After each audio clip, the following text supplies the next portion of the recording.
Outras informações importantes que a gente pode colocar também no desenho é em relação aos pontos de vista. Quando lá desenhando no AutoCAD a gente tinha que puxar as linhas e refazer todo o desenho de corte, de fachada, aqui no ArchiCAD isso não acontece. A gente clica no corte, determina o ponto inicial, o final do corte, o lado que a gente quer olhar, se é para cá ou se é para cá, vou deixar para cá, e ele já coloca o marcador de corte e já posiciona ele na minha planta. E outra coisa legal que ele também faz é desenhar automaticamente esse corte aqui. Como vocês podem ver, a gente está com essas representações aqui um pouco estranhas aqui do desenho, né? Eu não quero que apareça, por exemplo, no fundo essa parede aqui, essa trama. Eu não quero que apareça esse mobiliário em linha cheia, ou aqui, por exemplo, a parede. Isso aqui tudo a gente consegue editar depois. Mas no primeiro momento, a construção crua do corte ele já fez automaticamente.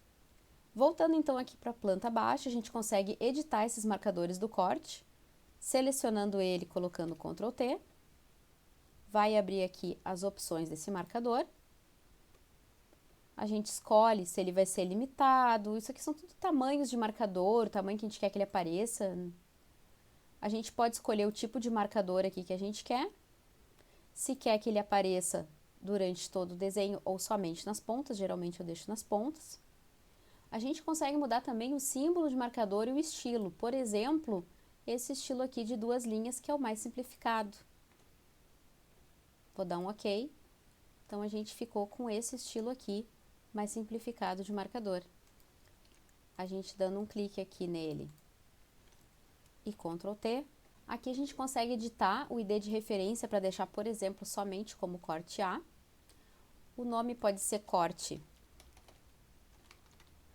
transversal. Não vou mexer no marcador e vou dar um OK. Para fazer a interrupção desse sinal de corte, a gente seleciona ele, Ctrl T, e lá nas definições coloca como segmentado. E dá um OK. Vocês vão ver que ele vai interromper o corte no início e no final do marcador. Outro elemento que a gente pode modificar aqui no corte é o marcador. A gente pode selecionar, colocar Ctrl T, e aqui dentro de marcador, marcador integrado de corte, a gente pode colocar, por exemplo, uma espessura maior, como corte estrutural, a caneta 22. A gente dá um OK e olha aqui como é que ela vai ficar representada. Se vocês não estiverem vendo essa espessura, é porque aqui na visualização, opções de visualização em tela, deve estar desativada a espessura real da linha, tá? Então é só ativar que vai aparecer. Eu geralmente projeto com as linhas todas fininhas assim, e depois na hora de graficar, de ajustar as penas, eu vejo isso no final. Mas vocês podem ficar bem à vontade para colocar no momento que acharem melhor. Outra coisa que a gente pode mudar em relação ao marcador é o tamanho dele. Aqui ele está com caneta e tamanho ó, 17 milímetros de altura. Vamos deixar 5.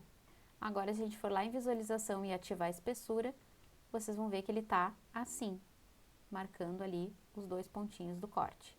Já está bem mais legal assim esse marcador, né?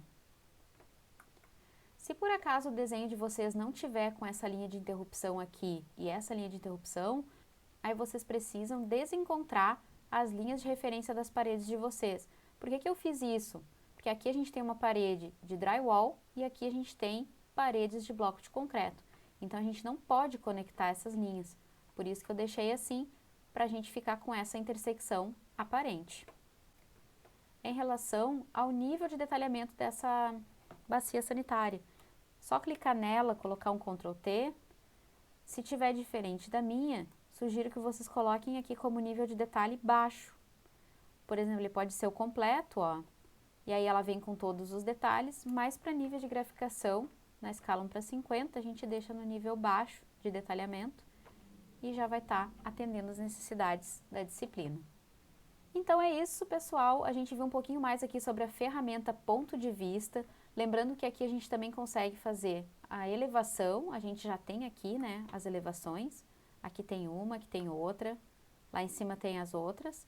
Isso aqui tudo é ajustável direto aqui na parte da reconstrução automática das elevações. Por exemplo, essa aqui que está muito afastada, ó, a gente dá um clique aqui, a gente consegue mover e deixar ela mais pertinho do nosso desenho. E isso também, automaticamente, vocês viram que ele já aproximou aqui também em planta, tá bom? Vou desativar aqui a espessura real da linha para poder continuar desenhando. E vocês viram agora então que a gente pode fazer ponto de vista, corte, elevação, elevação interior se a gente quer ver as vistas internas desse banheiro, folha de trabalho se a gente quer acrescentar alguma folha de trabalho aqui, como por exemplo eu acrescentei aqui, ó, a planta do banheiro para poder visualizar, fica aqui as folhas de trabalho. A gente pode voltar lá para o pavimento térreo. E aqui ele já desconfigurou, por quê? Porque ele voltou aqui para minha visualização de estudo preliminar. Vou botar de novo o projeto legal, para voltar do jeito que eu quero que visualizar. Aqui em relação ao pilar, para tirar essa identificação, basta eu vir aqui e desativar esse símbolo em planta, colocar como simples, e dar um OK. E é isso, gente. A gente viu então aqui a ferramenta ponto de vista. Para fazer detalhamento, a gente usa aqui a ferramenta de detalhe, elevações internas. A gente pode também fazer câmeras circulando, passeando pelo nosso projeto. Enfim, o céu é o limite dentro do ArchiCAD e sugiro que vocês explorem essas ferramentas, cliquem, vejam o que acontece. Todas as edições são possíveis pelo Ctrl T com a ferramenta selecionada. E é isso, peço que deixem um joinha, se inscrevam no canal para ajudar no engajamento da disciplina e até mais!